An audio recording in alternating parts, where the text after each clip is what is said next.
அதிகாரம் 10.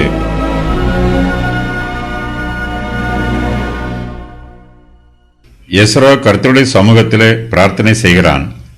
அவன் இஸ்ரவேல் புத்திரருடைய பாவங்களை அறிக்கையிட்டு அழுது தேவனுடைய ஆலயத்திற்கு முன்பாக தாழ விழுந்து கிடக்கிறான். அப்போது இஸ்ரவேலின் மகா பெரிய சபை அவனிடத்தில் வந்து கூடுகிறார்கள். செக்கனியா என்பவன் இஸ்ரவேல் புத்திரர் சார்பாக எஸ்ராவிடம் பேசுகிறான். எஸ்ரா ஆசாரியரிலும் லேவியரிலும் பிரதானமானவர்களை ஆணையிடச் சொல்லுகிறான். எஸ்ரா சிறையிருப்பில் இருந்து வந்தவர்களுடைய குற்றத்தின் நிமித்தம் அப்பம் புசியாமலும் தண்ணீர் குடியாமலும் தவித்துக் கொண்டிருக்கிறான். சிறையிருப்பிலிருந்து வந்தவர்கள் எல்லோரும் எருசலேமிலே கூட்டிச் சேர்க்கப்பட்டிருக்கிறார்கள். எஸ்ரா இஸ்ரவேல் சபையாருக்கு கர்த்தருடைய பிரமாணங்களை உபதேசம் பண்ணுகிறான். மறு ஜாதியான ஸ்திரீகளை விசாரிக்கும்படிக்கு விசாரணைக்காரர் நியமிக்கப்படுகிறார்கள். மறு ஜாதியான மனைவிகளை கொண்டவர்களாக காணப்பட்டவர்களின் விவரம்.